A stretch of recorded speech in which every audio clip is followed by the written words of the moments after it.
Okay, today is July 17, 8:10, 2024, 8:10 in the morning in Canada, 8:10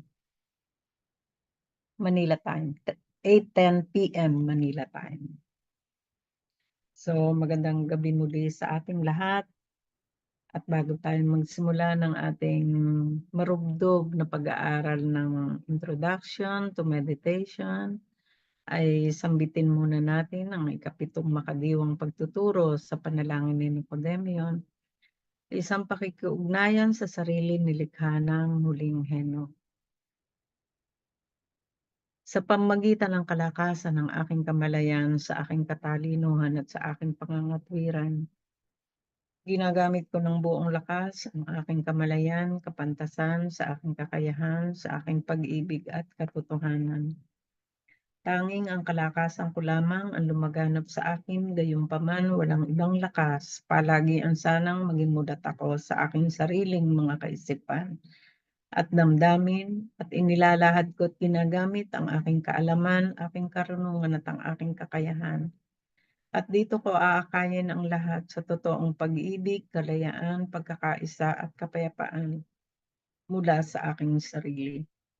Ang kapangyarihan ng aking kamalayan ay hindi lingid sa akin, kaya ginagamit ko ito sa ating sariling kagalingan para sa aking mga kaisipan at damdamin, ang aking kalooban, gayon din sa aking pangangatawan.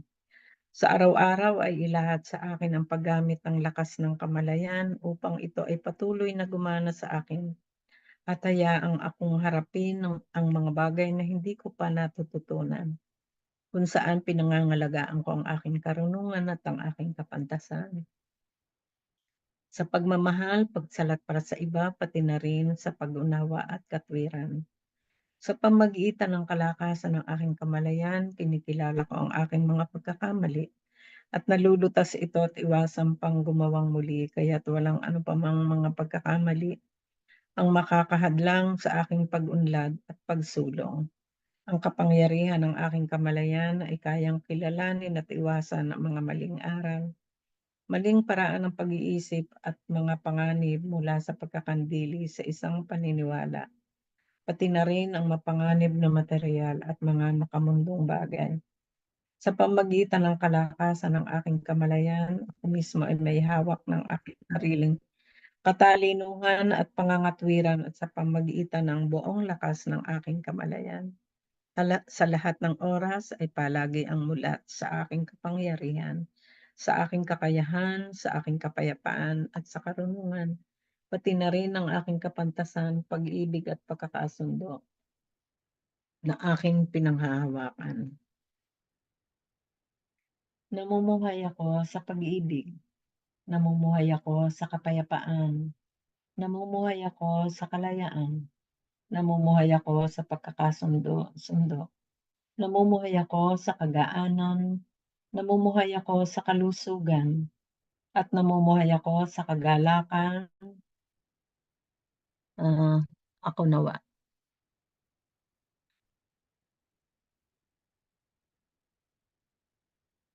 So magandang umaga, magandang gabi sa ating lahat, magandang tanghali. Saan mang dako tayo ng ng mundo. Ang ating pag-aaral sa araw na ito ay doon pa rin sa Introduction to Meditation, sa clarity of knowledge of the unblindedness. Ayan. Clarity of knowledge of the unblindedness. So ano ba itong unblindedness? Kasi ang aking open o malinaw na pag-unawa, malinaw na pag-unawa, bukas na pang-unawa, yung unblindedness. Pero hindi ginamit yung openness, clarity of knowledge of the openness. Hindi ginamit yung openness, pero ang meaning ko dito ay pagiging open din. So, basahin natin. By means of the clear light of the reality-based knowledge, the clarity of knowledge of the unblindedness removes the ego delusion of the human being, which hold him her with jeweled and surrounds him her as blindness. Therefore, the clarity of knowledge of the unblindedness is regarded as unblindedness. Fundamentally, it consists of the extremely clear and present knowledge that in the functions carried out by the other three clarities of knowledge, namely the clarity of knowledge about the purpose, the clarity of knowledge about the suitability, and the clarity of knowledge in the meditation field, there is no permanent and persistent ego which would show a constant substance. 252. Here, the meditation practitioner faces the strongest inner resistance because the human being resists the recognition of this great neutral kind of thinking, the teaching of the non-ego, the non-I, because of his her unimaginably long habit of ego thinking and my thinking, which is very mindful, just like the instinctive will to live which appear as self-assertion. So yan, sige. Simulan natin ulit dun sa 249. By means of the clear light of the reality-based knowledge, the clarity of knowledge of the unblindedness removes the ego delusion of a human being which hold him, her with jeweled and surrounds him, her as blindness. Oh, so sinasabi dito na yung clarity of knowledge of unblindness, yun nga, hindi yung malinaw na pagtingin natin ano, unblinded, eh. Ibig sabihin hindi ka bulag, hindi ka malinaw ang iyong pananaw sa karunungan, sa clarity of knowledge, hindi ka bulag, yon. So, ibig sabihin ng pagka malinaw ang iyong pananaw, bakit gumamit ng bulag, 'no? Bulag, ibig sabihin, eh, malinaw sa iyo ang lahat, ka hindi, hindi ginagamit yung ego. Sinabi dito na yung ego natin, yung sarili kasi pagka tayo ay naandoon sa meditation siyempre tinatanggal natin yung mga thoughts, yung mga personal thoughts natin, yung mga desires natin na sumisingit sa atin, yung basta yung tungkol sa ating sarili, yung ego. Parang sumisingit yan, eh, habang tayo ay naandoon sa process ng pananahimik at kahit sa pang-araw-araw nating ginagawa. Yun nga, dahil ang meditation is a way of life, parang nakokontrol, yan, nakokontrol natin yung ating mga sarili. Parang hindi tayo laging yun nga, yung neutral, yung neutrality napakahalaga at hindi natin kumbaga naisa-isang tabi natin muna kung ano yung personal natin, yung ego natin na sa pagiging neutral natin ay nakokontrol natin yung ating sarili, yung pipilit na yung natatanggal baga unti-unti. Ako sa experience ko ay gano'n din. Tama yung experience ko, experience ni Noy na nung maka-meet namin ang kumbaga'y na-expose tayo sa labas, parang tingin mo, eh, naaasiwa ka, pero yun ay sign na yung ego natin ay na nakokontrol natin. Hindi na tayo sumasali sa mga usapang walang kasaysayan, pati yung ating mga comment, yung ating mga salita nakokontrol natin. So, yun ang ibig sabihin ng ego. yung ego natin, eh, nakokontrol natin talaga. So, 250, therefore, the clarity of knowledge of the unblindedness is regarded as unblindedness. Yun. Hindi na tayo bulag sa katotohanan. Sabihin natin sa katotohanan, hindi na tayo bulag doon. Parang naiintindihan natin, nauunawaan na natin, at ginagawa natin. Kasi nagiging conscious na tayo sa ating sarili. Conscious means aware, nagiging aware. At totoo naman 'yan, sa araw-araw nating buhay, eh, parang merong umuukil-kil lagi sa ating oo, oo, hanggang sa maging neutral na tayo. Hindi naman sa hindi ka magre-react sa pang-araw-araw nating buhay, pero mababawasan yung pansariling interes natin, 'yun. Hindi naman ibig sabihin na, eh, hindi ka na nga magre-react, hindi ka matalino na hindi ka na magsasalita or ano, pero yun ang right thing, eh. At pagka nagawa natin ito talagang may bunga, may pangyayari talagang bunga sa atin.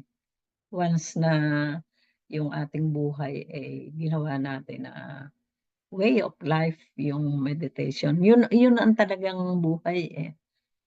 Magugulat na lang tayo sa outcome ng ating effort na ginagawa natin.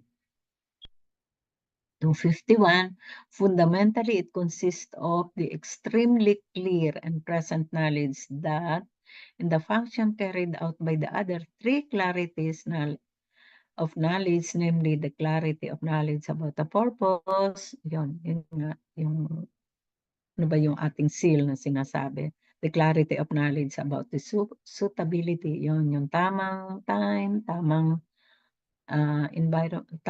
tao, tamang environment, and the clarity of knowledge in the meditation field, yung knowledge mismo doon sa ating pagiging pure observant, yung sa oras na yun na yung parang yung presence of mind natin ay ating nagagamit.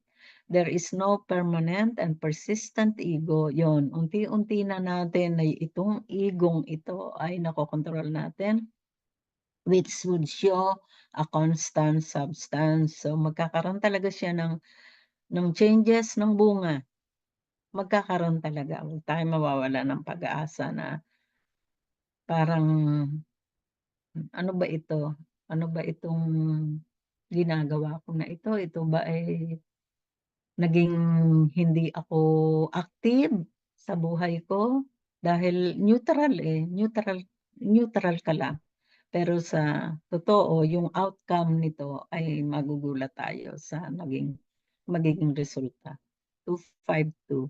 Here the meditation practitioner faces the strongest inner resistance because the human being resists the recognition of this great neutral kind of thinking, the teaching of the non-ego, non-I, because of her unimaginably long habit of ego thinking and my thinking, which is very mindful, just like the instinctive will to live which appear as self-assertion.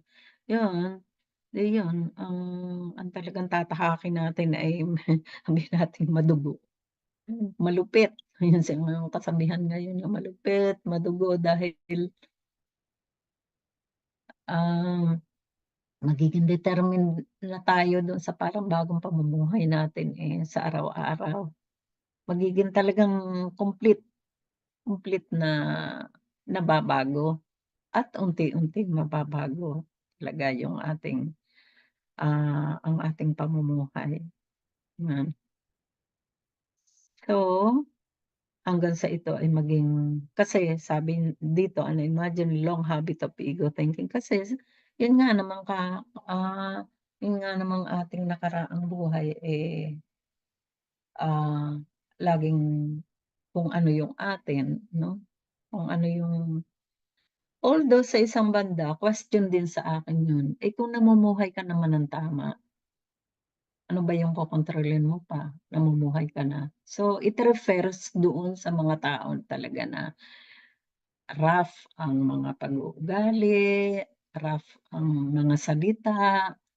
Sa palagay ko naman sa atin, sabihin kung nanggaling tayo sa isang pag-aaral sa espiritismo na nasanay tayo ng ng mapino-pino, mapino-pinong ugali dahil yun ang itinuro sa atin at ito yung ginagawa natin. So, parang malaking tulong sa ating pag-aaral ngayon ang tayo ay naging espiritista. So, yun lang muna.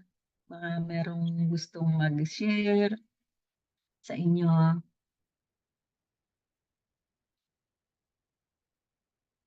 o magtanong, knowledge sa blindedness. Kailangan hindi tayo bulag sa katotohanan. Hindi tayo maging bulag sa katotohanan. Yan. More, kapatid na Rebecca, kapatid na Sor, Noy, Delbert, Way.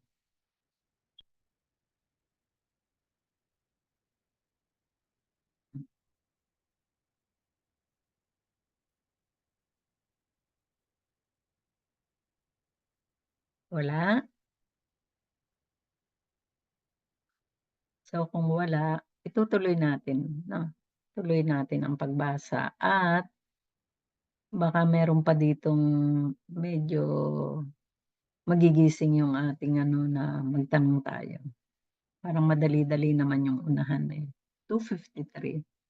The difficulty of the turning away from the I thinking lies not so much in the area of purely intellectual understanding and the approval of the non-ego thought, rather much more in the repeated, patient use of presence of mind during the individual occasion of thinking and acting. 254. Exactly this is the special task of the clarity of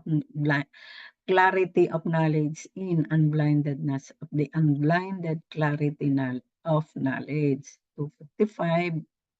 Only if the human being practices again and again observing and considering the present carried out movements of the body and the presently appearing thoughts, feelings, and fine spiritual perception as purely impersonal, neutral processes which she succeed in slowly but surely curtailing the might of the old ego based habit of thought and drive, and finally breaking them all together in order to become permanently free.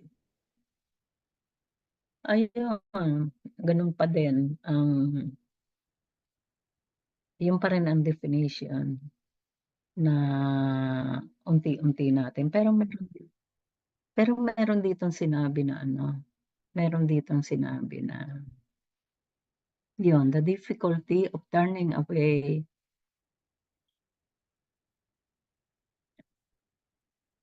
dito ko na sa book babasahin. Yan. The difficulty of turning away from the I lies not so much in the area of purely intellectual understanding and the approval of the non-ego thought, rather much more in the repeated patient use of presence of mind during the individual occasion of thinking and acting. So yung presence of mind na yun ay yung pa rin yung pure observation. So yung challenge natin na yung I natin ay ating makontrol o ating ma-manipulate o ating mapasunod sa atin ano, yung I na yon na talagang sisingit at sisingit yan, eh, maging sa pagme-meditate natin talagang sisingit at sisingit yan. Lies not so much in the area of pure intellect.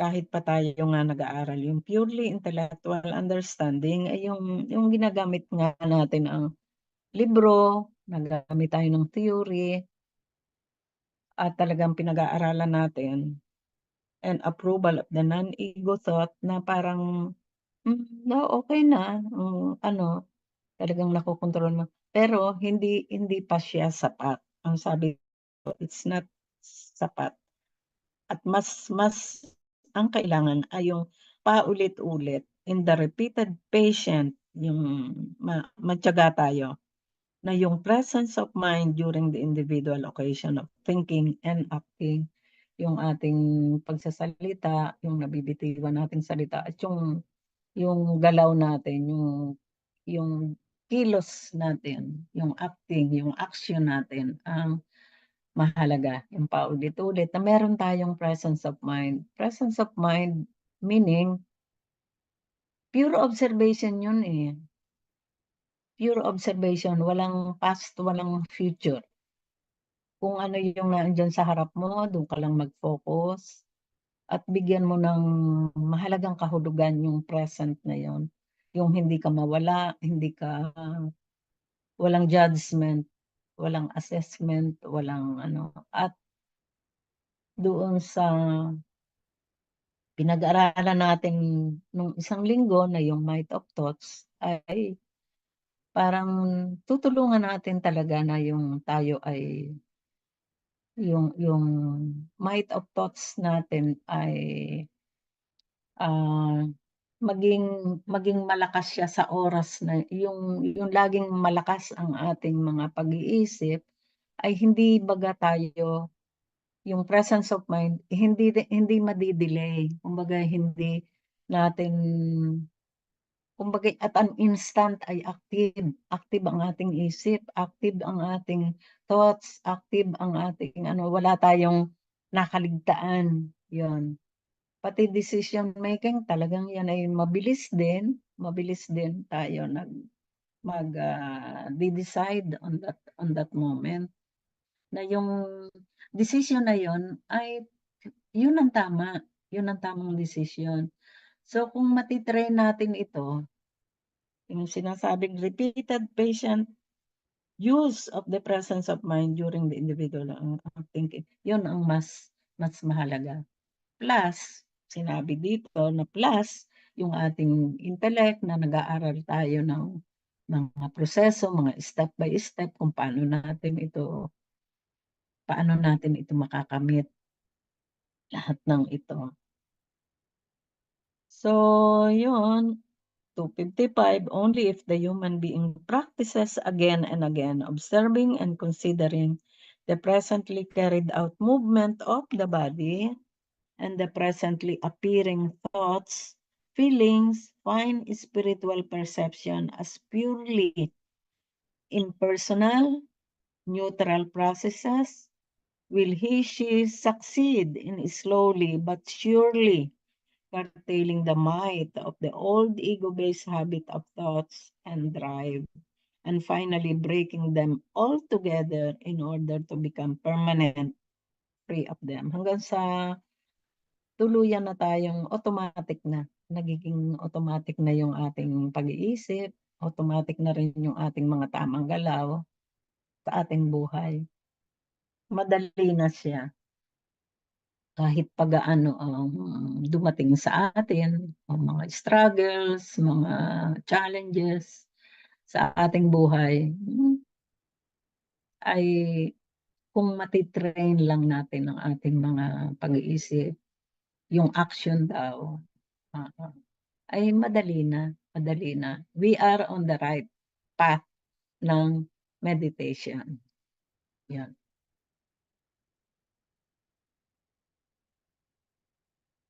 Sige pa, tanong pa, sinong bagong dumating? Parang nag-ano, teka Si tignan. Jaycon po. Si Jaycon. Hi, Jaycon. Good evening. So, andito pa rin tayo sa introduction to meditation sa ano, tawag dito, clarity of knowledge of the unblindedness. Yan. Hindi tayo bulag sa katotohanan. At ipinakikita naman sa atin talaga ang katotohanan, eh. itinuturo ang katotohanan. Pero kung hindi natin ito sinasabuhay, hindi natin pinapractice itong katotohanan ito, ay ano, although pinapractice naman natin, sabi ko nga Jaycon before, no, being as an espiritista ay malaking bagay dahil aware na tayo sa ngalan ng kabutihan, aware na tayo sa ngalan ng hindi pag-judge, pag-assess ng kapwa. In short, napapractice na rin naman natin yung hindi tayo makasarili, yun. Kasi yung unblindedness, ano yun kumbaga yung ego natin ang laging nananaig. Pero sa palagay ko, dahil sa ating orientation, sa ating foundation, being a spiritista, na-practice na natin yun noon pa. Parang ito ano lang, kumbaga nagre-repeat lang tayo ng lesson. Sino pang gustong magdagdag o may ano pang mahirap? I-question niyo, ano ba ang mahirap pa doon sa clarity of knowledge of unblindedness? Parang ito ay nililinaw lang sa atin. Parang binibigyan lang ng marka. Nagawa na natin ito, naituro na ito sa espiritismo, pero ngayon ay nilalagyan ng marka, yon, para tumanim sa atin talaga, para gawin natin talaga. Merong marka na tinatanim. Ito yon, ito. Yun. Kapatid na Rebecca, meron ka Opo. bang? Good Ano evening. lang, yun po nag-iisip ako. Oo. Tinatry ko po kasi na balikan yung aking ginagawa noon o bago yung pasimula ko na nagsasagawa ako ng pagpapatahimik ng isipan ko na sa atin po yung konsentrasyon. So, nung nag-aaral ako bilang isang o nagsasanay bilang isang medium, yung pong sinabi niyo na hindi na bulag, siguro noon, dahil hindi ko pa alam kung ano ang layunin, kung ano ang purpose, then paano ko maiaangkop yung sarili ko doon sa pag-aaral, kung paano ko iaangkop yung aking mga gawa o yung kabuuan ko para makita na magiging mahalaga sa akin yung pag-aaral na yon. Siguro kung hindi ko pa alam noon, so blind pa ako noon, bulag pa ako noon. Pero habang nagpapatuloy ka pala at sinisikap mo na makita yung sarili mo doon sa pag-aaral. Yun po kasi yung nangyari sa akin sa simula na hinahanap ko yung sarili ko doon sa pag-aaral. Na nagtatanong ako sa sarili ko na ano ba ako sa pag-aaral na ito? Paano ba magiging beneficial sa akin ang pag-aaral na ito? Ano ang ibibigay sa akin ng pag-aaral na ito? Siguro yun po yung sinasabi niyo, pure observation. Kasi nagtatanong ako, hinahanap ko yun Dahil hindi po kasi mainam na papasok ka, makikinig ka, and then pagkatapos wala na. Wala po kasi sa akin kaganon. Kailangan pag pumasok ka sa isang bagay, tiyakin mo sa sarili mo meron kang mabe-benefit. Merong maidaragdag sa'yo, may maipupuno sa'yo, merong maibibigay na pagbabago para sa'yo. Magiging kapaki-pakinabang po yung pagpasok mo. So doon siguro, dahil pasimula pa, bulag ako.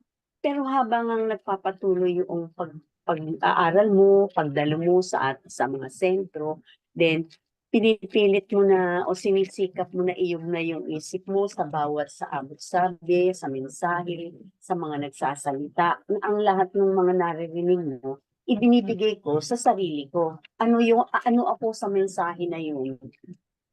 Paano ako tutulungan ng mensahe na yun? Ano yung pwedeng mabago sa akin ng mensahe na yun? So, ganun po yun. Yun po siguro yung una, para sa akin, yun yung naging baitang ko o naging daan ko para yung kabulagan doon sa sinasabi po yung katotohanan. Ang katotohanan naman po, yung po bang nagiging paniniwala natin yung naging unang pagkamulat natin sa paniniwala na dapat sinusuri pero tinatanggap lang po ng ganun lang. So, Oo. sa ganun pong pangyayari, sabi ko sa sarili ko, magiging maliwanag lang ang pagpapatuloy kung mayroon ka nang bubuuin na objective sa sarili mo. Yun po yun hanggang ngayon. Yun po yung dala ko. Kailangan laging mayroon kang layunin. Kailangan lagi kang mayroong goal. Bakit mo gagawin yun? At kung ito po ay sa pag-meditate, kailangan lagi talagang nangunguna yung purpose mo para maging angkop ka, yung suitability, maging angkop ka doon sa bagay na gagawin mo. Kasi iaangkop po natin yung bagay na gagawin natin doon sa ating layunin, doon sa ating purpose, para po tayo ay magkaroon, ay ma-achieve natin yung gusto natin na mangyari para sa atin. So kung ito po ay sa pag-meditate, nung ako po ay nagpapatuloy na, yun po yung sabi ko, ba't ba ako magne-meditate? Ano ang pangangailangan nito sa pagiging isang talaytayan? So, dumating po noon sa isip ko na, kasi, kailangan mahawakan mo ang pag-iisip mo. Dahil pagka ang pag-iisip ay hindi nahawakan ng isang nag-aaral o ng isang nagsasanay bilang isang medium, magiging magulo yung kanyang pagpapatuloy. So, ang isip ang tinetrain. Pag nag-meditate ka, nagko-concentrate ka, yung isip mo, yung emotion mo, yun yung tinetrain para maging pino. Kasi nasa akin po yung kagaspangan dahil wala pa akong alam. So, para maging pino. Kaya, ang magiging purpose, ang naging purpose ko, kailangan yung isip ko maturuan kong magkaroon ng focus. Yung sa isang attention lang siya. Nandun lang siya sa isa na hindi siya pwede na lumabas. Hindi siya pwedeng maglakbay. So, yun po yun. Kaya nandun yung purpose ko. Kailangan mahawakan ko ang isip ko na sa isa lang ako nandoon. Sa isa ko lang siya ilalagay. Sa isang kalagayan ko lang siya ilalagay. Dahil kapag ka nahandun yung layunin ko, yung mga hakbang na gagawin ko, kailangan maging suited doon sa purpose ko na yon. Kasi hindi ako magtatagumpay. Katulad nga po nung nauna dahil wala akong alam, sabi, sige mag-concentrate kayo, manahimik kayo, o edi, yung pinikit ko yung mata ko, tapos yung isip ko, gusto ko mapatahimik siya, pero ang daming pumapasok, ang daming tanong, ang daming dala-dala.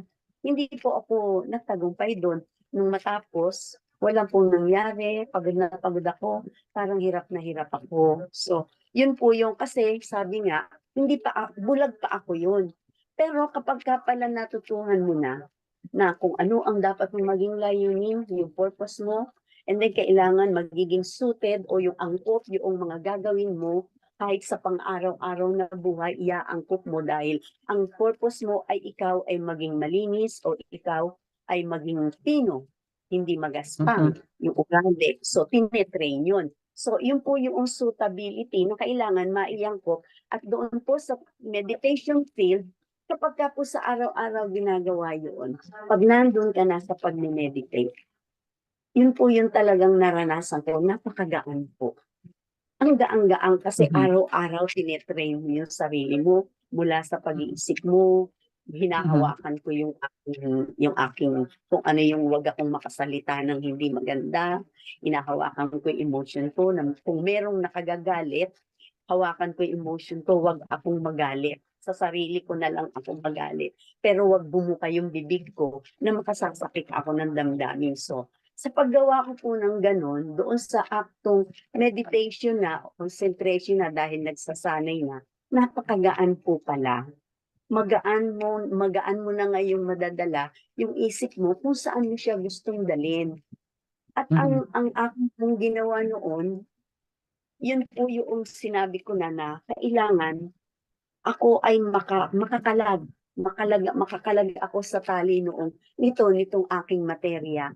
Kasi madami siyang mhm, dali sa araw-araw, dumadanas ka ng ganito. May problema mm, ka, may pagsubok kang dinaanan, meron kang narinig na ganito na hindi mo nagustuhan. Yun po yung dala-dala ng sarili mo na kailangan mm, alisin lahat. Kailangan maalis lahat yung dala-dala mong bigat na yun.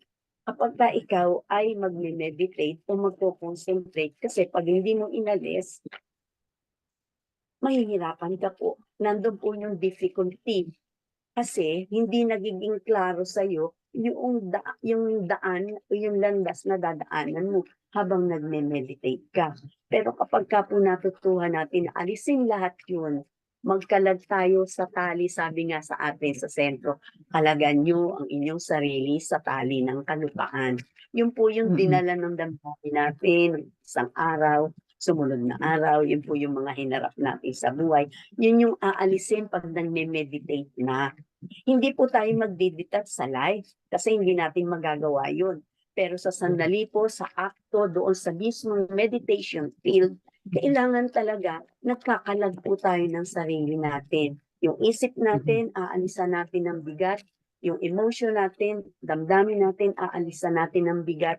Pati po yung ating materyang ito, aalisan din po natin ng bigat. Kailangan hindi siya napapagod, kailangan hindi siya nakakaramdam ng anuman na hindi karapat-dapat, yung po bang relax na relax siya.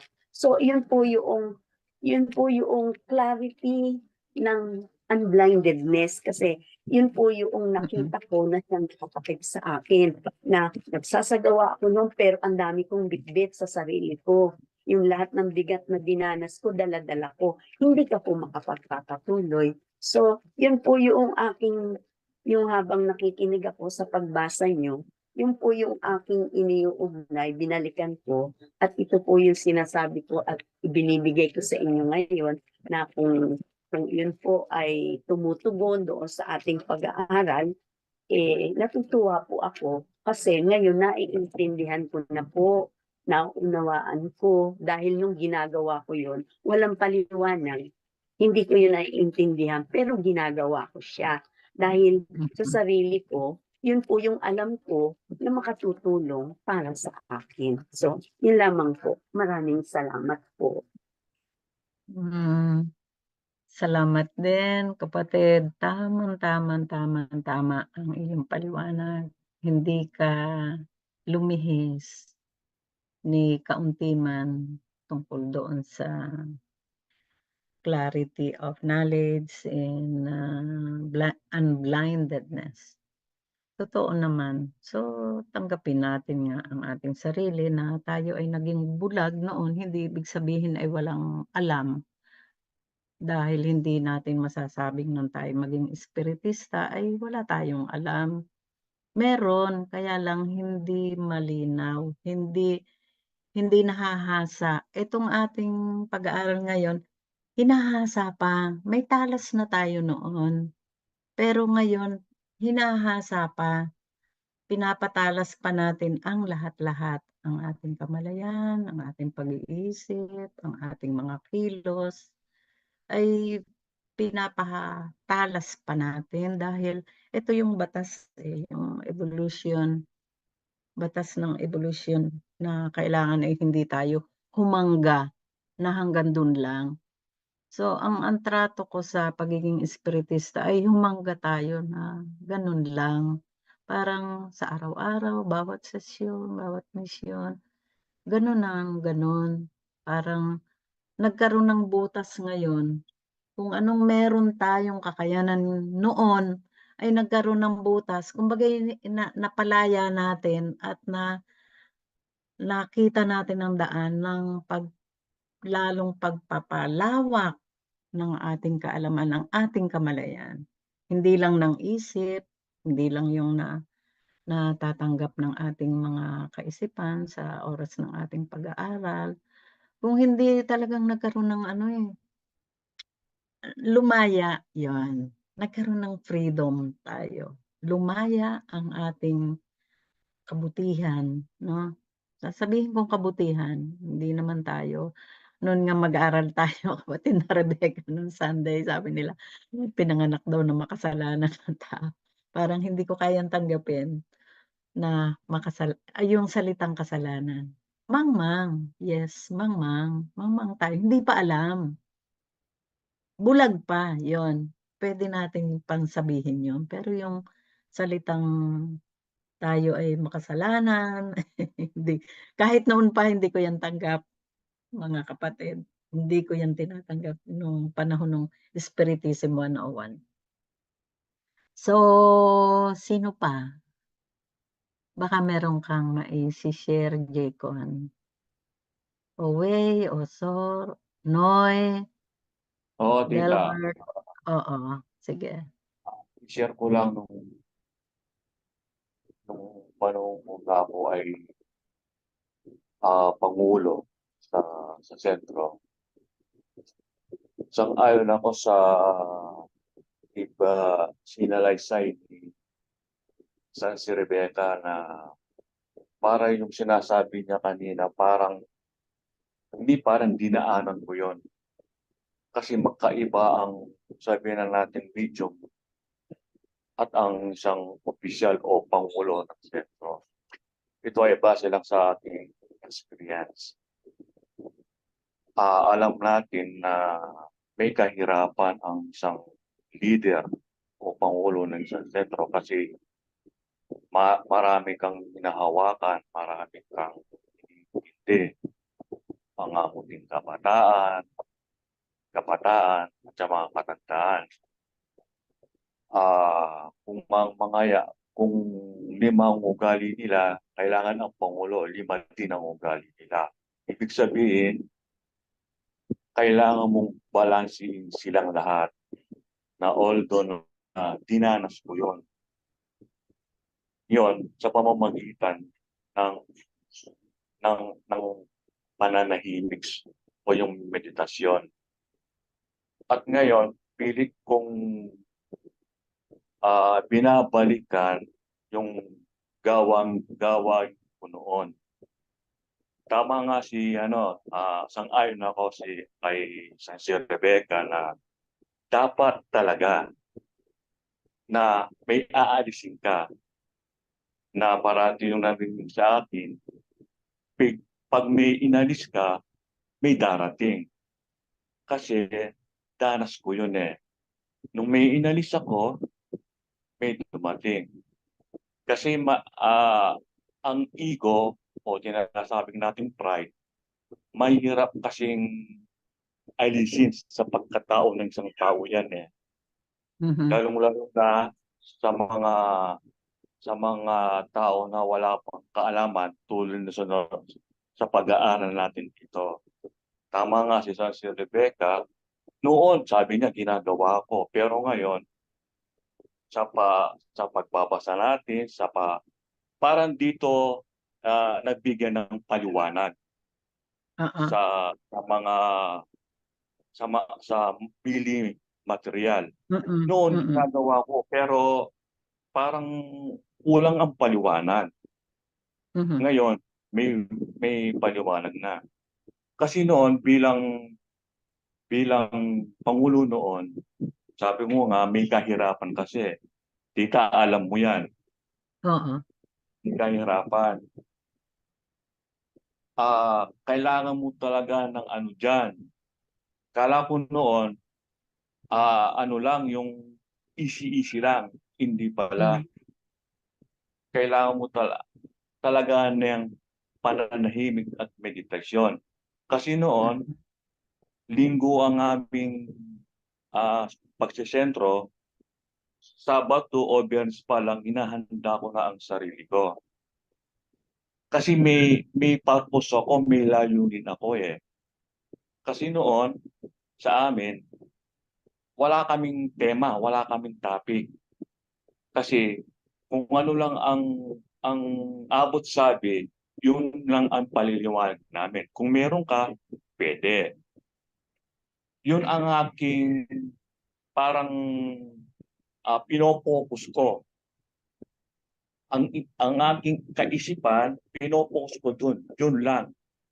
Ang paghahanda ko, kung ano ang dinala ng pag-aaral ng Batlaya, yun lang ang paliliwanag ko sa mga tao. Yun ang aking purpose para ipaliwanag ko sa mga tao ang dinala ng pag-aaral ng Batlaya o ng Espiritu nga sinasabi natin noon. Kaya pag ginawa ko yon sa pananahimik ko, halimbawa Sabado ng gabi, anuman ang dala-dala ng Batlaya, agad kong makukuha, maintindihan kung ano ang ibig sabihin na dala-dala niya para kung sabihin na natin ipakain sa mga tao. Kasi ako noon parang ano ko yon, parang anong tawag dito?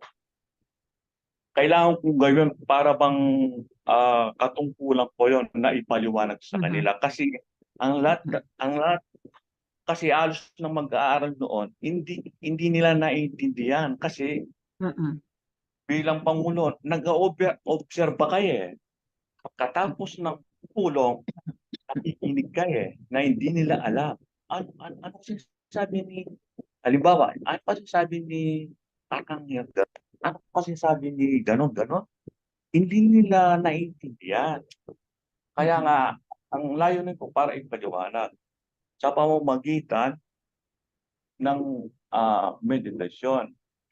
Doon ko minsan nagtataka ako bakit ko bakit kumbaga kahit sarili ko na bilang Sinoy, para bang nagtataka ko bakit kaya naipaliwanag ko yon?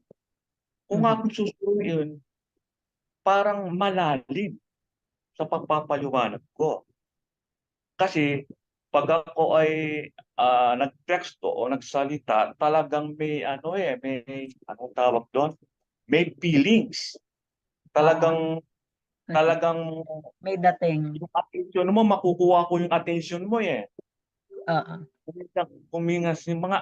Kuminsan pa nga, pagkatapos ko, pinapalakpakan ako noon. Ay, wag po. Ayaw ko po yan. Ganon ang focus ko noon. Kaya, wow, May bakit kaya, charisma. bakit kaya, pag wala na ako doon, halimbawa, tapos na ako, para bang magaan ang aking pakiramdam.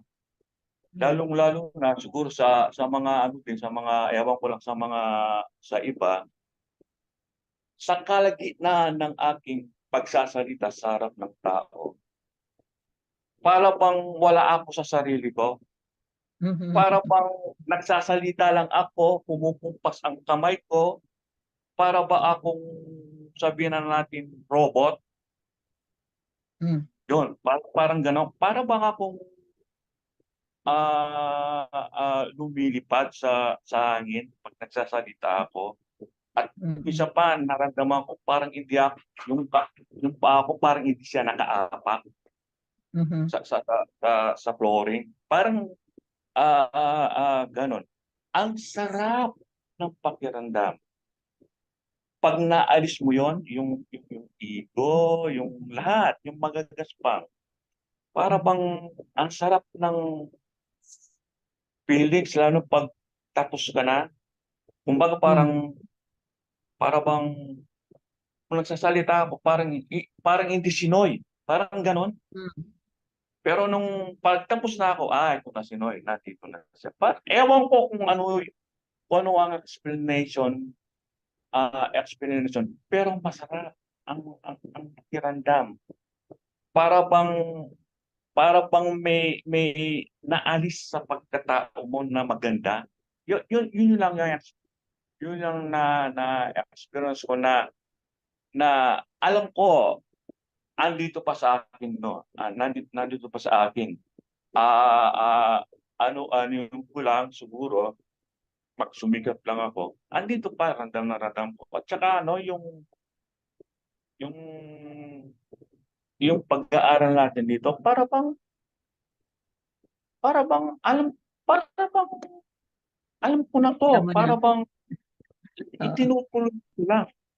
oo, inuulit lang. Para bang, oo, para bang, nag-introduce sa akin ni Wei at ni Noon, para bang, galing na ako dito para bang, hindi ko sa ngayon, hindi ko ma-explain. Kaya maganda talaga, malaking tulong talaga ang meditation. Tuturuan kang disiplinahin ang sarili mo. Tuturuan kang mag-ingat sa pagkain. Actually, hindi na ako kumakain ng gabi eh. 2 meals a day lang ako eh. Oo, Marami. Sa pamamagitan pala nun, lalo kang, sabihin natin, hindi naman ako Pinoy eh. Para bang tinuturuan kang ipino ang pag-uugali mo.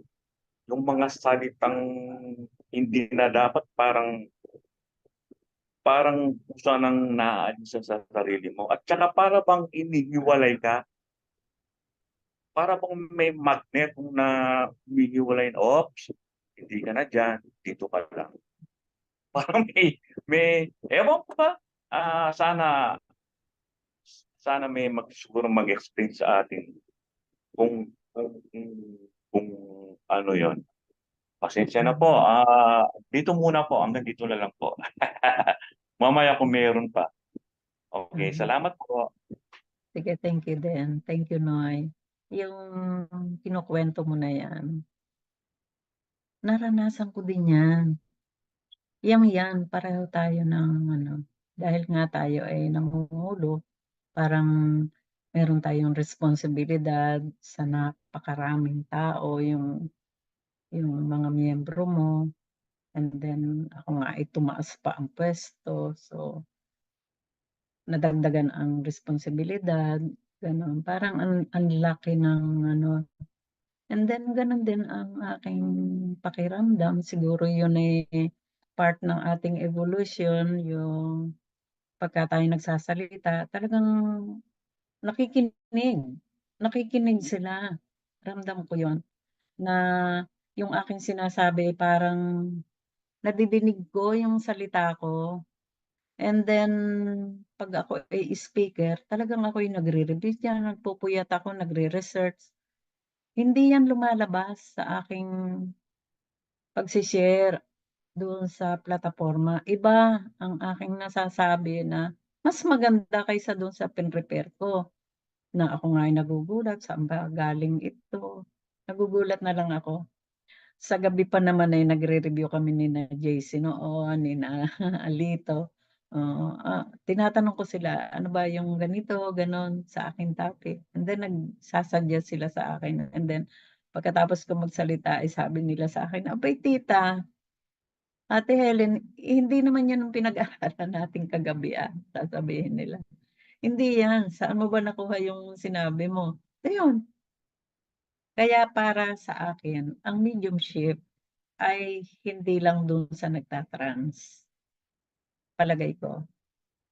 Hindi lang siya na doon sa nagta-trance, eh. Kung hindi tayo ay laging kasangkapan, unconscious tayo and conscious, ay tayo ay kasangkapan. Kung tayo ay nagpupunpon ng ating pag-iisip sa isang pag-aaral, yung pag-aaral, yun na lang mag-meditate, pag-aaral yan, eh. Pinapasok natin ang sarili, pero noon hindi talaga ako nagme-meditate. Hindi, tumigil ako. Simula nung magkakasama kami nina Jude Leon, nina Doris, yan talagang consistent ang aming pagme-meditate noon. Tinuruan talaga kami nung matandang masyong kung papaano kami mag-meditate. Tinuruan pa nga na yung pagkain namin ay magaan lang para makapag-meditate kami na madali. Vegetarian nga eh noon, 5 taon kaming naturuan. So, mula noon, Ngayon lang ulit yung pagme-meditate ko and then yung meditation ngayon, parang mas mahirap dahil nga hindi mo maipundo yung pag-iisip mo, ang daming dumarating sa pag-iisip mo. And then ang kaibahan lang dito, kahit pinapasok yung isip natin ng maraming kaisipan, parang tulong, parang igina-guide ka sa dapat mong gawin. Yun, parang isinasadya sa isip mo na ganito ang ano, ang gagawin mo, parang igina-guide ka. And then, siyempre iisipin mo, "Oh, ba't ako nag-iisip? Dapat nga hindi walang isip pagka tayo ay ano." So yun, lately na lang, simula nung umattend ako nung ano, nitong Canada Lance Group, ang meditation nila Om. Hindi pa ako nakagamit ng gano'n, Om. OM. So hinanap ko siya sa YouTube, yung Om na yun. Simula noon hanggang ngayon, Om ang ginagamit ko at parang merong improvement pa rin. May improvement pa rin dun sa Om na yun. Parang medyo napupunpun ko na yung aking pag-iisip dahil nagsasalita ka, yung Om, Om, gano'n. At saka may anong tawag dito, yung may seconds na sasabihin mo yon bawat ano, uumpisa ka ulit, gano'n, gano'n lang kahaba, iti-train mo yung sarili mo. So dun napupukol yung isip ko dahil baka ako makalampas dun sa na yon, baka ako'y nag-o-om pa, sisimula na naman yung gano'n. Parang nagkaroon ng focus din ang aking pagme-meditate. So isa pa rin na maisa-suggest ko ay yung, mag-communicate tayo, magkaroon tayo ng relasyon sa maraming tao. Huwag tayong maging 'no, yung sa atin lang sarili, sa ating bahay. Puwede tayong mag-communicate kahit kaninong tao. At doon natin macha-challenge yung sarili natin kung tayo ba ay nag-iigo ba tayo, nagagamit ba natin yung pagiging makasarili natin o yung ano natin. Tingnan natin, i-challenge natin, i-test. At dun lamang natin mapapatunayan kung tayo ay nagagamit natin sa everyday life. Kasi mahalaga yon yung pakikipag-ugnayan natin sa ating kapwa. Yung sa tao, sa hayop, sa halaman, lahat yon, sa bahay, sa ating pamilya, lahat-lahat. I-train natin ang ating mga sarili, i-test lagi kung nagagampanan ba natin itong ating pinag-aaralan. Ayun lang. Tama, tita, tama. Pwede ba? Sige. Tama, tita, Tuloy pa. sabi mo nga, kailangan mag-materialize sa atin kasi tama ka nga na kailangan natin i-test ang sarili natin kung bang ito ay nagmamaterialize ba sa atin. Kasi nung nakaraang buwan hanggang ngayon, iba na naman ang mga kasama ko. Mm. Nasabi mo, tita, iba na naman kasama ko. Sino Mm. mga kasama ko ngayon? Yung mga kaklase ko nung elementary. Mm. Graduate ka kasi ng 1982 sa sa paaralan namin dito. Ngayon, nagbubuo kami ng class reunion. Mm. Magre-reunion kami. So, ngayon, nung nakaraan, halos araw-araw nilalakaran namin ang mga kaklase namin para i-remind Oo. sila na yung kami. Ibig sabihin, iba na naman ang mga kasama ko. Oo. Eh, matagal ko na hindi sila nakasama, eh. Siguro 1982 kami magkasama-kasama nga. Yung iba na nagkabaryo ko yung mga iba, grupo, yung iba hindi.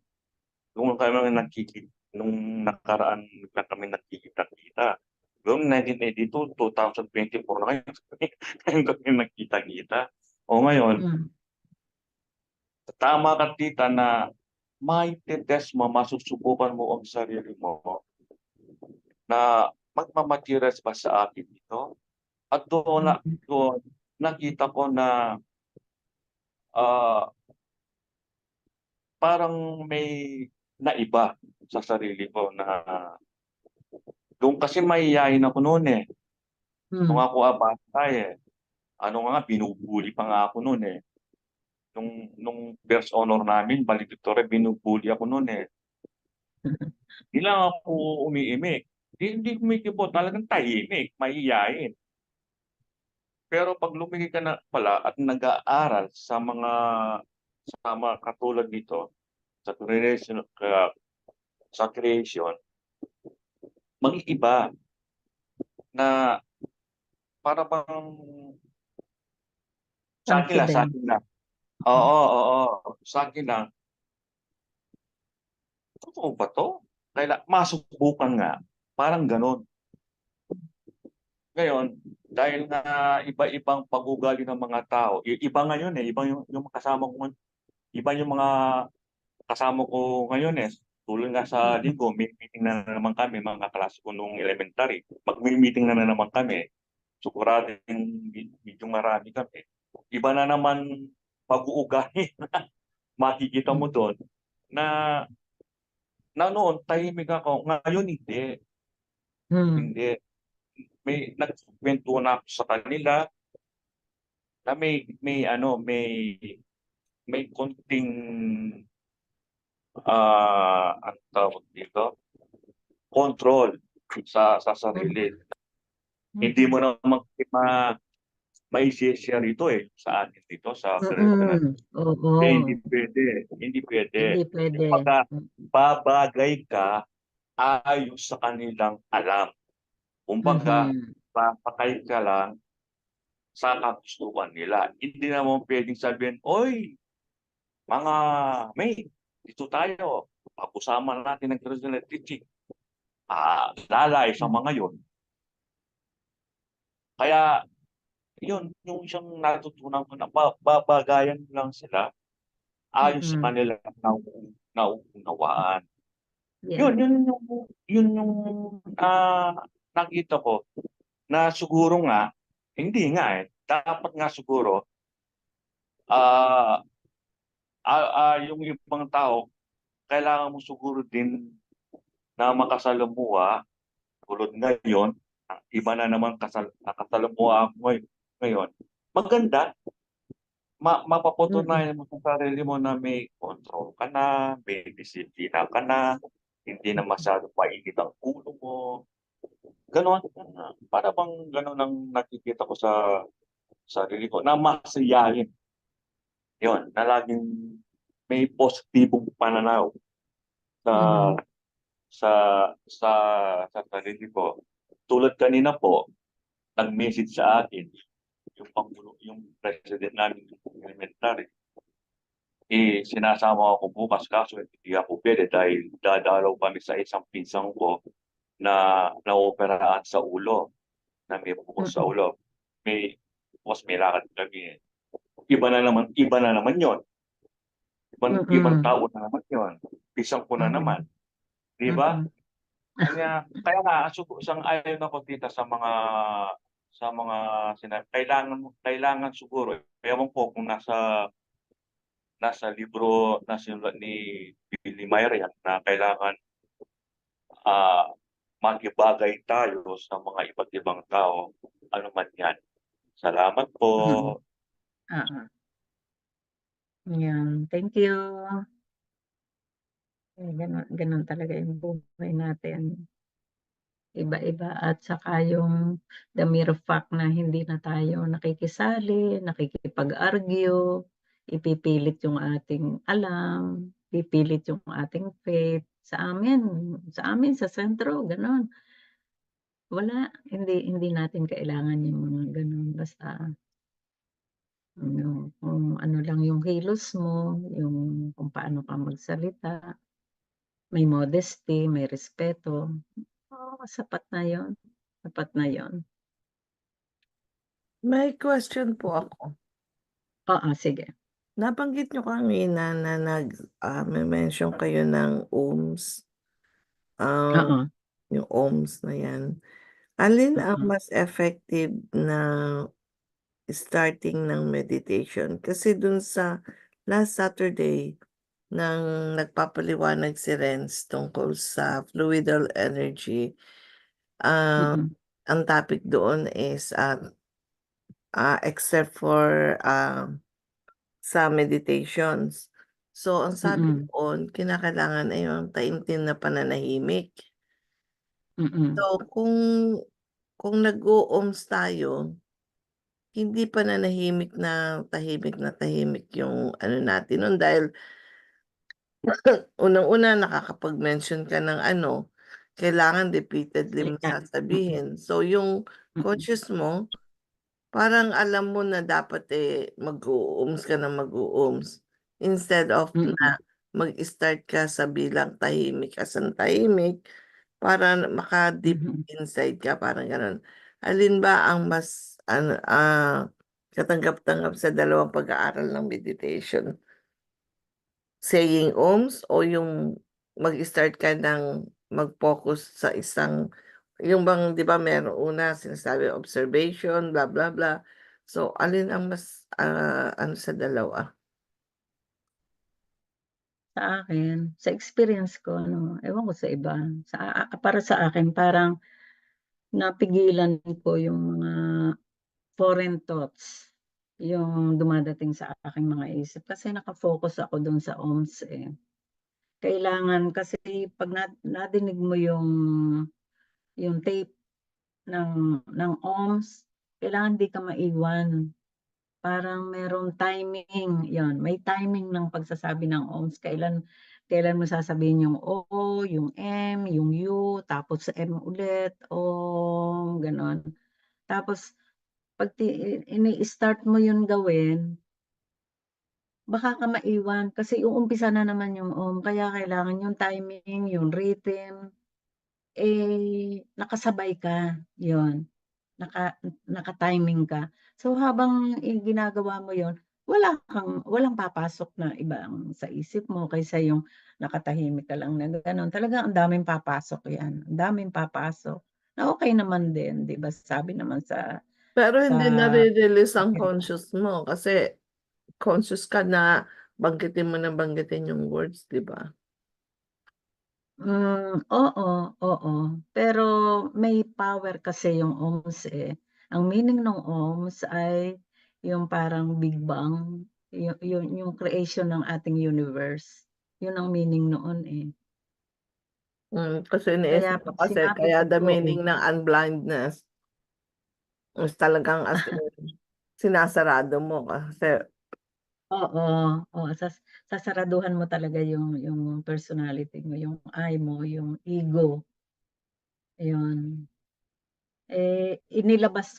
Inilabas mo yung sarili mo, ginawa mong free.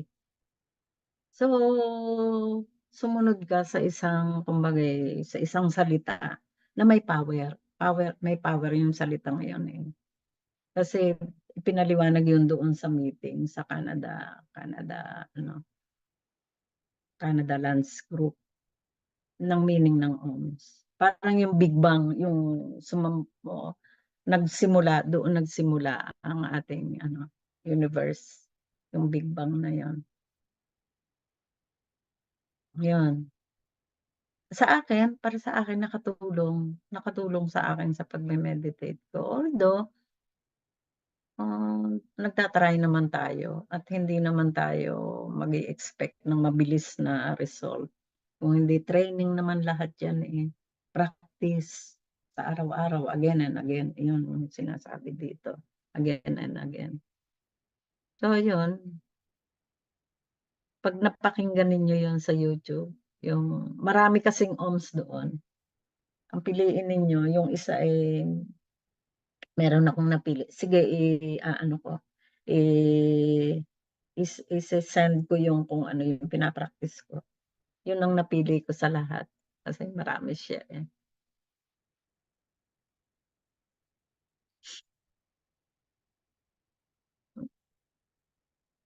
Yun. So, may tanong pa? Ano? Nandiyan pa ba si Jaycon?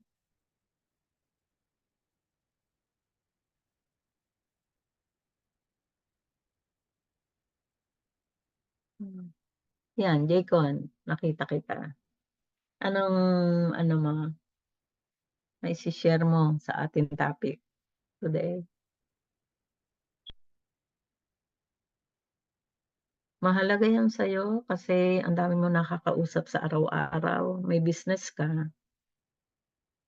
Ayan, eh, ako naghahanap talaga ako ng kausap. Binibili ko yung aking makakausap. Ayan, sige, okey lang, sige.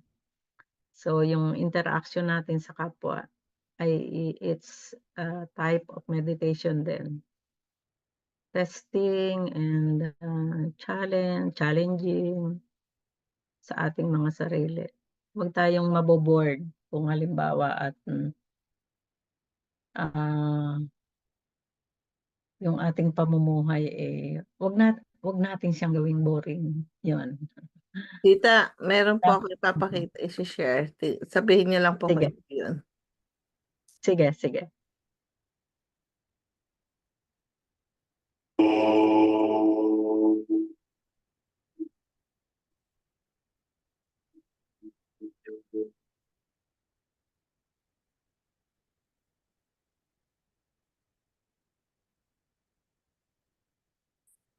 Walang sound.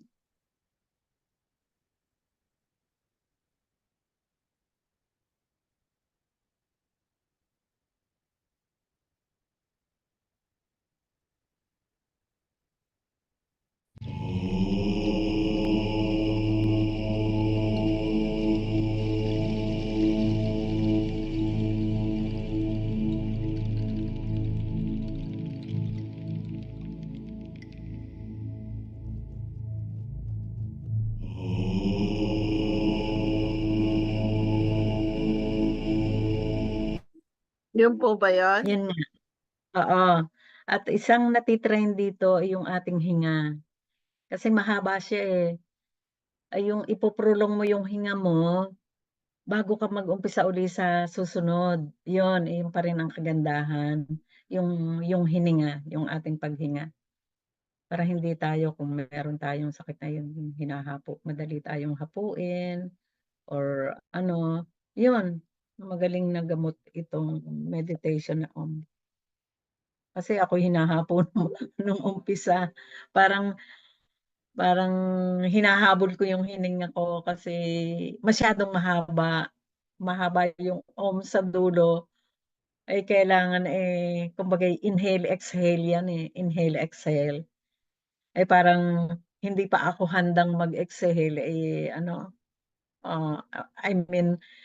I mean hindi ko na kayang pahabain pa yung aking ano, Pero yung yung aking sounds niya inhale. parang Gusto ko nakakatakot. mag-exhale na, oo. Gusto ko na mag-exhale. So yun, training sa ating paghinga na magaling sa ating health, Yung sounds niya yan. parang Isa pa din nakakatakot. hindi naman, sa umpisa lang na ano, hindi naman.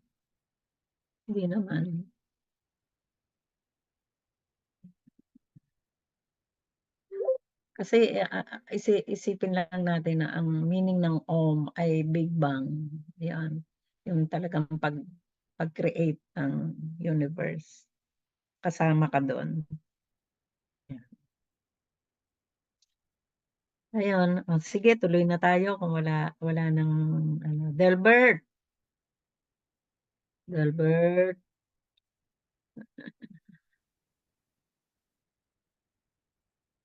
sige tuloy tayo. 256.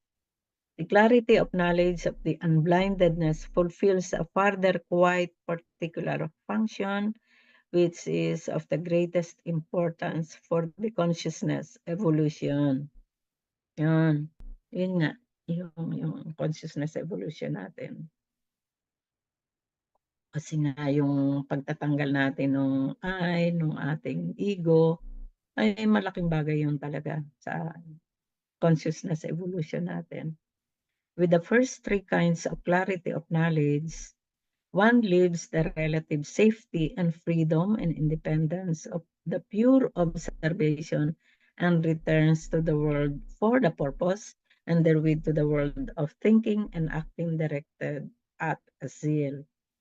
In contrast to the necessary and possible restraint during the pure observation, one stands now before the fact that in the human being, almost every activity and thinking wants to lead further into the confused labyrinth of the world expansion, which are characteristic of the human being and which he himself herself builds independently.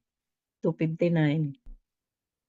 Thinking and acting have the tendency to continuously multiply, become stronger, proceed, and spread. Maganda nun. Maganda yon. So 260, even within the field of meditation, the meditator, during the effort about the first three kinds of clarity of knowledge, will experience that her thinking and acting continuously want to lure him further and entangle him in new interests. Thus, suddenly, unexpectedly, and not knowing wherefrom, new task, bonds, obligation, and seal are seen, which are able to call forth a hopeless entanglement. So, umpisahan natin dun sa 256. The clarity of knowledge of the unblindedness fulfills a further quite particular function, which is of the greatest importance. Yun, yung, siyempre, pagka lagi nating naiisip na hindi natin isisingit lagi yung sarili natin, yung ating sa kapwa, no? Yung hindi tayo neutral, laging parang lalabas na tayo yung tama, isisingit natin yung hayaan muna natin, pakinggan muna natin ang ating kausap. At kung yung hindi angkop, yun, gagamitin natin yung suitability lagi. Pakinggan lagi natin yung ating kausap. Yung kausap natin ay kailangan may presence of mind tayo. Hindi yung iniisip natin. Kasi yung iba, habang nagsasalita yung isa, umaandar din yung isip natin. Ayaw nating intindihin kung ano yung sinasabi ng ating kapwa. So, doon tayo mag-focus doon sa ating kausap. And then, mag-reply tayo at na may timing, may suitability. Tama ba itong aking isasagot na ito? Akma ba ito sa kanyang sinabi? Doon tayo umikot doon sa sinasabi niya. And then, yun, gagalaw yung yung presence of mind natin. Kasi hindi natin sisingit kung ano yung nasa isip natin muna. Siya muna. And then, unti-unti na yung ego natin ay na babawasan dahil hindi natin ibinibigay agad kung ano yung ating opinion. Yung ating opinion, hindi natin ibinibigay agad. Atin munang sasalain. At doon sa prosesong yon, kung hindi tayo magpa-practice ng presence of mind, hindi natin ito magagawa. Kasi ang bilis ng takbo ng mga pangyayari. Kailangan ay ikaw ay maagap kang sumagot, maagap kang natama ang sagot mo, na iyon ang talagang akmang sagot. So, training talaga ito yung presence of mind. Yung pure observation, talagang ito ay training para sa atin. mabilis magdesisyon, quick and right, 'no? Nararapat, biro mo 'yun. Kung mabagal tayo't hindi tayo nag-aano, ay naku, ay naiwan na hanggang sa ay hindi na naging creative, hindi naging fruitful yung ating araw kasi naging mabagal tayo sa takbo ng mga pangyayari sa ating buhay. 'Yun. So 257, with the first three kinds of clarity of knowledge, one leaves the relative safety and freedom and independence of the pure observation and returns to the world of the purposes and therewith to the world of thinking and acting directed at the seal. Yun. Magkakaroon tayo ng ano, ng safe at laya, independent dahil sa ating pagiging pure observant at tayo ay namumuhay sa mundo na meron talaga tayong purpose at yung ating pag-iisip, yung ating galaw ay talagang nakadirekta lagi doon sa purpose natin, doon sa seal. So pag-uusapan natin yung salitang seal ulit ano, dito sa Might of Thoughts na sinend ko rin sa iyo, sir. So, tapusin ko lang. 258. In contrast to the necessary and possible restraint during the pure observation, one stands now before the fact that in the human being, almost every activity and thinking wants to lead further into the confused labyrinth. Yan, which are characteristic of the human being which he himself herself builds independently. Parang sabi ko nga kay Renz kanina, Renz, yung bang presence of mind sa araw-araw, ginagawa mo active, kasama ba yung naabala ako dahil inaano ko yung sinusundan ko yung balita kay Trump. Kasi pagkagising ko parang gusto ko malaman anong resulta. Tapos naaaliw ako dun sa mga comment ng mga ng mga anong tawag dito, yung maraming mga guests, no? Commentator, yun. At sabi niya hindi na ako interesado diyan sa Amerika, sabi niya sa akin kanina. Sila naman ganun eh. So kumbaga, mali kaya yun na ako ay nalilibang. Kumbaga ewan ko sa inyo, ganun ba tayo? Yung medyo napapalihis o maaaring tama rin naman basta meron lang tayong presence of mind sa ating ginagawa. Yan news, yan marites, yan marami kasing mga pang-abala sa ating buhay na bibigyan ba natin ng pansin o hindi. Yan, sige, kayo ang sumagot.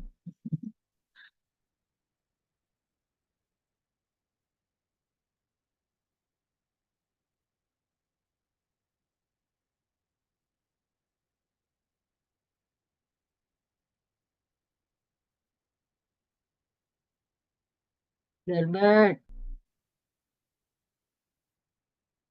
tulungan mo kami. Ano ba yan? Ayan, current event yan kay Trump, world player. So, ano yun? Hindi ko na inabot. Kaya, Sabi niya, current event yan kay Trump. Role player, oo. US. So, normal lang ang subaybayan ng US election. Okay. Tsaka kahit naman walang istorya kay Trump, yung awareness sa surrounding natin, yung pakikialam na, hindi naman actually pakikialam, yung aware natin sa surrounding natin na yun, isang bagay din naman na makakatulong sa ano natin, sa mind natin. Hindi naman dahil sa pagmamarites. Kasi at least aware tayo na what's going on around us. Ako yun ang opinion ko po na hindi ko po Yung masama yun. US election, meron kasi tayong emotional attachment dyan. Kasi unang-una, colony tayo ng US at saka US nakikialam sa mundo. So obserbahan nyo yung balita kung anong emotion nyo dyan o reaction nyo dyan. Kung timbangin mo si Biden na pro-war sa Ukraine, siyempre pag pro-war, pag may war sa Ukraine, excited din ang China dyan at saka North Korea, papadala sila ng bala. Now, kung ano man yung nangyayari dyan sa Ukraine at mangyayari sa election, pansinin nyo yung pagising nyo or later on, mga after 1 hour na tapos na kayo magkape, nakikibalita kayo kung ano yung reaction or emotion nyo doon, kung neutral ba kayo o tawag dito, namumulat ba kayo sa mga bagong. Kasi malaking bagay yan si Trump, lagi niya ina-advocate niya, ititigil niya yung war, which is good. Gawin natin na may toyo yan, pero kung mapatigil niya yung patayan at saka flow ng weapons, magandang bagay yun. So, nasa atin yung kung maobserbahan natin na gawa ng pagka-attempt kay Trump, mukhang mananalo siya, magkakaroon ba ng bagong twist ang mga world events at saka pangyayari. Kasi hindi, sa ngayon, nag-expand ng US nung 7 bases o facilities o areas na pwedeng i-reposition ng Amerikano ang mga armas at bala sa Pilipinas. Siyempre, American weapons yan, nakatutok yan para sa China. So, apektado tayo dyan. Ngayon, hindi naman tayo maglulundag sa tuwa kung bakit nagkakaganyan yung mga geopolitics sa mundo. So, yung mga ganyang balita, normal lang na subaybayan, bantayan at tingnan nyo rin kung ano yung magiging reaction nyo. Kahit hindi ka nakipaghabilo sa tao, harap-harapan, yung mga ganyang posting o plugging, kasi hindi man natin masasabi na lahat ng news na yan 100% eksakto. Siyempre, marami dyan hype na. Medyo ginisa na lang ng konti o sinabawan ng konti para medyo magka-spice at magkaroon ng ano.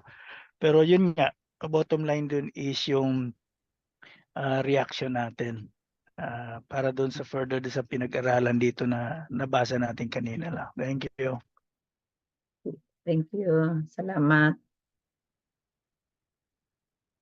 So ano nga yung naputol na ano? Sige, nasimulan na din lang natin yung ano, yung tungkol diyan kay Trump. Anong mga balita diyan sa Amerika? Dahil naandiyan ka sa Binabalitang parang script lang po. Yung mga opinion lang ng mga naririnig lang namin dito na para bang talagang baka anti-Trump sila. Baka sacrifice. anti-Trump. Hindi po. Sacrifice yun Hindi. para sakaling manalo, parang ganon. Strategy, scene para Para makuha ang sympathy. sympathy, parang ganon. Sympathy. That's the art of war. Pero kung pansinin nyo yung speech niya, sakto yung palingon-lingon niya pa kanan. Kasi kung nakalingon-lingon siyang pakaliwa, sa pool talaga sa sentro ng tenga. Palingon-lingon siya ng kanan at siguro balo ng konti yung sniper. Ayun. Nagkaroon ng ano bang tawag dito? Domino effect. Sabihin na natin na doon sa sympathy na yon, sabihin natin madagdagan ng 2% ang boto. Maraming kwento yan, kagaya niyan. Iimbestigahan nila yan kasi yung mga nakabantay na close in security at saka yung secret service, ba't napabayaan nilang ganun? Ang daming tao nakapansin na may umaakit na may baril at hindi ganun kabilis ang reaction nila at parang porous, medyo butas-butas yung area. May may nakapasok na may dalang rifle. So, maraming Mhm. kwento. Pwede natin sabihin na kung yung kampo ni Biden, which is alam mo Mhm. naman si Biden medyo nawawala sa sarili minsan masking nasa entablado Mhm. na Mhm. kapansin-pansin minsan kagaya nung minsan sabi niya i-welcome natin yung presidente ng Ukraine, si Presidente Hmm. Putin o biro biruin mo yun Nagbabalik. para ibang yung kalaban ng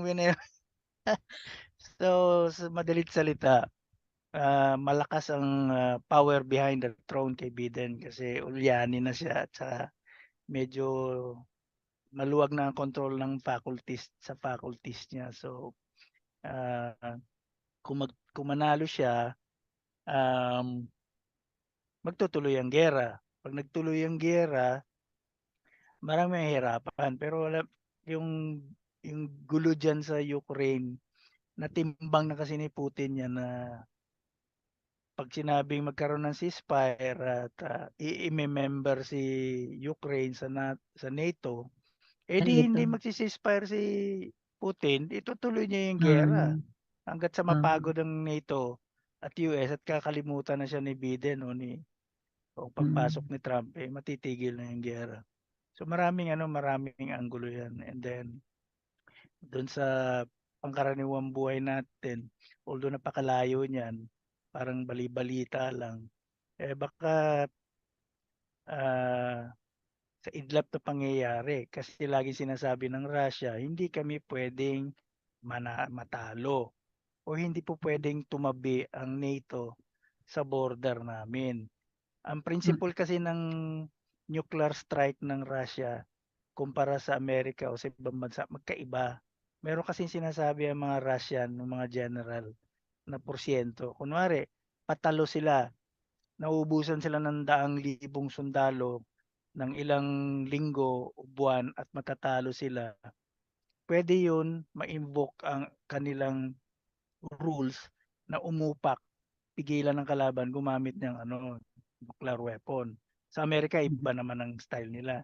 So akala na natin na medyo malapit na mangyari yan pero mukhang malayo-layo pa. Hindi natin masasabi kasi ang daming ang sunod-sunuran sa Amerika gawa ng ulyanin si Biden.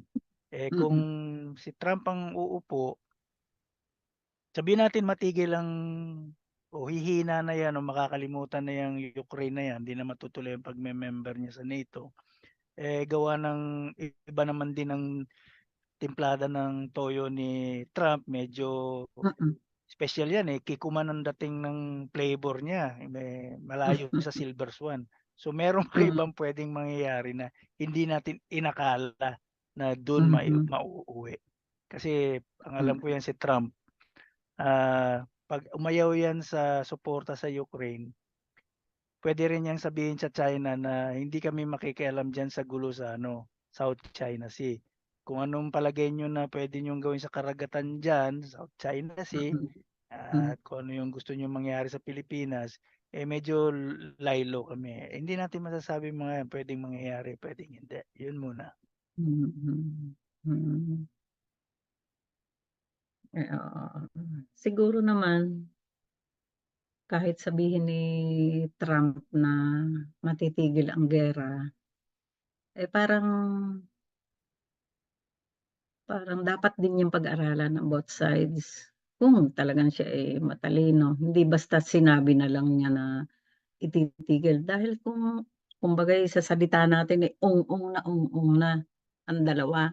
Ang Russia at Amerika ay naka-ung-ung na tapos bigla mong sasabihing tigil na, parang mahirap mahirap mangyari. Siguro, gagamitan ng maraming strategy o maraming mga kondisyones bago pa mangyari yun. At kaya din siya gusto ng tao dahil nga doon sa patitigil na yung war.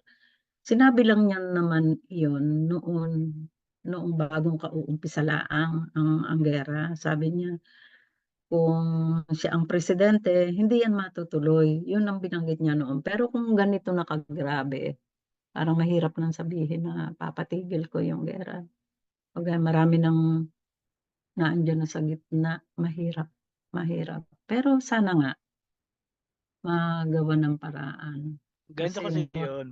oo, Yung NATO, mm, pag umaccept yan ng member o hmm, magtanggap ng application for membership, kahit isang bansa lang ang tumutol, hindi na matutuloy yung pagka-member. Now, hmm, ganito. Kung merong mga maliliit na bansa, o sabihin natin malaki, France o yung Turkey Germany parang o ayaw, Poland, yan malalaki yan mm, eh. Pag sinabi ng mga taga-gobyerno nila na pag di natin titutulan yan, tayo ang malalaki dito. Tayo ang ah, mangunguna, magpapadala ng sundalo at pera at armas para sumabak dyan. Yung mga maliliit na bansa nating kakampi o member natin, walang ipapadala yan. Baka madali ang economy natin o baka lahat ng mga singaw-singaw na gaas, langis at saka kung ano pa para sa tawag dito, para sa power supply para hindi hmm, sila giginawin, eh baka lalo nang maputol. mm, And then, pag nagtuloy-tuloy yung mag-full scale ang participation ng NATO sa giyera, ibig mm, sabihin, sila na ang lalaban para sa Ukraine. Maraming hmm, bansa magsasabi ng member ng NATO na, bakit ka tayo ang maghihirap sa ambisyon ng Ukraine? Sino ba mm, nagpasimuno niya na maging member yan? I-border na ng Russia yan. At ang mga tao diyan, Russian speaking. oo, yeah, Hindi yan mga ano, hindi yan mga sabihin natin na mga Slavic o mm, tawag to Georgian o Polish, hindi. Mga Russian din yan. Russian, Oo. Ngayon, bakit tayo kailangan gumastos para lang hmm, diyan sa gimmick na yan?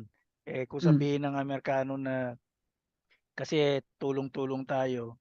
At ano't ano mangyari, hindi naman maapektuhan ng Amerika pag lumala yung gulo eh. Ang layo niya, tawid siya ng Atlantic Ocean eh. Tsaka pangalawa mm, diyan, yung nga, yung participation ng China.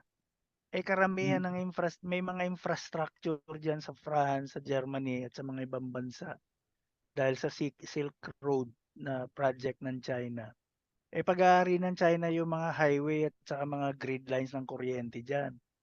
Eh hmm, pwedeng magamit yan na pag mag full scale ang war at mag-mobilize ang buong Russian army.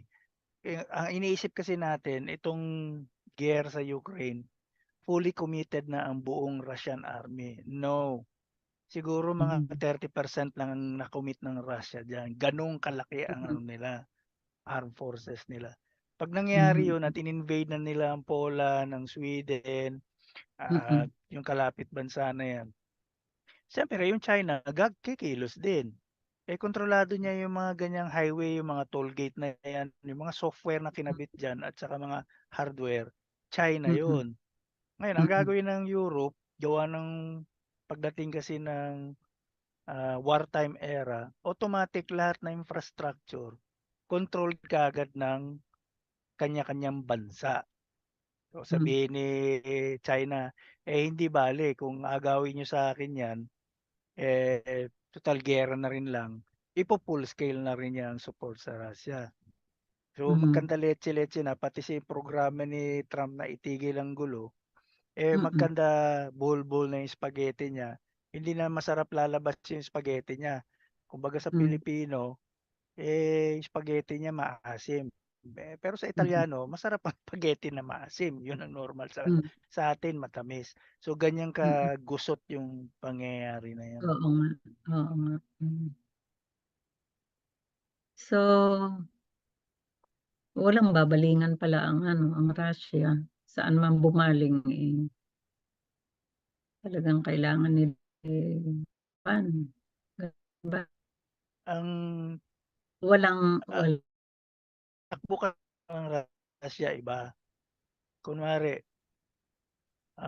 sila mga Ruso. Ayaw nila na kapwa nila ikikriticize mo yung galaw ng kabuuan. For example, atleta ka o journalist ka, ikikriticize mo yung politiko, ikikriticize mo yung military. Dadaputin ka ng otoridad ng Ruso. Sa ibang Mm. bansa malabo yung mangyayaring gano'n. Sa kanila normal yung gano'n. Ang Ruso masyadong magaspang. Sanay yan sa Mm. hirap. Sila kaya nga naimbento yung vodka. Kasi pag taglamig, ang tao sa Europa, nasa loob lang ng bahay o nakakulob lang. Yung Ruso, iinom yan ng vodka ng isa, dalawang baso, lalabas para magtrabaho. Mm. Ganun katibay ang psychology at saka katawan nila. Hindi sila Mm. titigil kay ganun, kumbaga nagyelo na ang paligid nandun na Mm. lang sila magmumukbok sa bahay. Hindi, gagalaw at gagalaw yan. Ganyan sila kasanay sa hirap. So kung sabihin Mm. natin na mananalo na rin lang NATO at palalabasin na masama sila at pahihinain ang ekonomiya nila, hindi papayag ang Mm. Ruso. Lalaban ng Ayan nga. patayan yan. Oo, oo. So, kung babalik tayo doon sa binasa kanina, yun. Yung awareness natin, hindi lang within immediate na pangyayari. Kailang aware ka rin sa politics, Mm. geopolitics, at kung Mm. ano yung stato ng bansa na kung nasaan ka, at ano yung posisyon o plataforma nila regarding sa world events. Duktong-duktong lahat yan. Sabihin natin na Mm. pinakamagandang instruction ni Billy is maging neutral ka. Okay lang, neutral. Mhm. Paano kung tagilig na pangyayari? Mm. Dumating sa punto na food rationing na. Kailangan meron kang hawak na mga ticket para pagpunta mo sa groceries, yun lang may lalabas mo. 1 kilong Mm. asukal, Mm. 2 galon na gatas, 1 galon na gatas na liquid o powder milk, tapos Mm. 1 kilong harina, pwedeng mangyari yun. So, Mhm. yun na nga, kung neutral tayo, hanggang saan pa tayo pwede maging neutral? Pag nandiyan kasi yung giyera, ang hirap maging neutral basta. Balitaan mo bandang doon may kamag-anak ka, pinagpapapatay na ng ganito dahil sa giyera. Magiging neutral ka pa kaya o tiisin mo? Ayan ang mga Mhm. katanungan dyan doon sa pinag-aaralan natin ngayon. Thank you. Thank you din. Kung dumarating naman dun sa mga pagkakataong gano'n na in spite of our neutrality, logic naman ang ating ia-apply. Logic kasi hindi lang naman neutral dahil gagamitin na natin and by that time na nagamit natin ang maraming neutrality sa ating buhay, palagay ko yung maging positive man tayo, maging positive sa mga darating na araw ay may logic, may katwiran kaya mo yun ginawa. Mag-negative ka man or mag-purely, yun ang para sa akin. Pero as of now na, may kakayanan pa tayo na maging neutral dahil inihahanda talaga tayo sa isang bagay na mabigat. Inihahanda tayo ang ating mga sarili, ating mga Eksakto. Dito sa oo. mga pinag-aralan natin, dito papasok kung magsasalita ka ba o mag-i-influence ka, sabihin na relax, kalmante ka lang. Ang pwede nating gawin, hindi mo pwede sabihin ang pwede mong gawin. Ang pwede Mm. nating gawin is ganito. Ganito Mm. ang pwede nating itulong, ganito ang pwede nating i-advocate.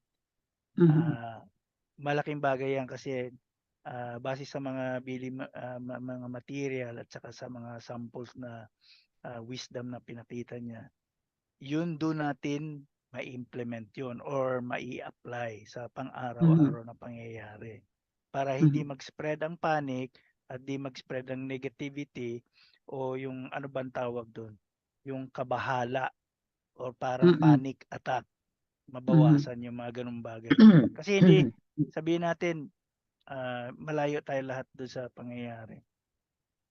Pero po pwede kasing within 1 week or 2 weeks time, yung area kung nasaan ka, magbabago bigla ang komersyo.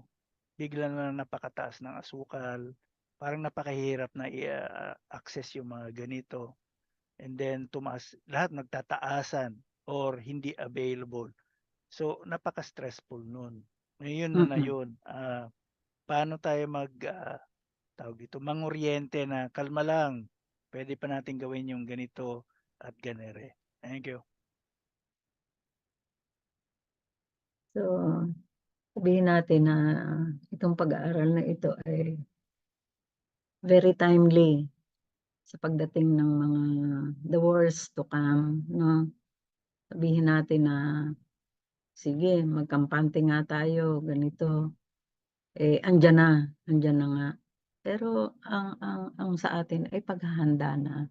Paano tayo magiging strong na harapin. Kung yung maliliit sa ngayon pa lang, hindi natin kayang maharap, ay paano pa kung dumating nga yung worst, 'di ba? So, handa natin yung emotion natin, yung feelings, yung thoughts natin. Ngayon pa lang.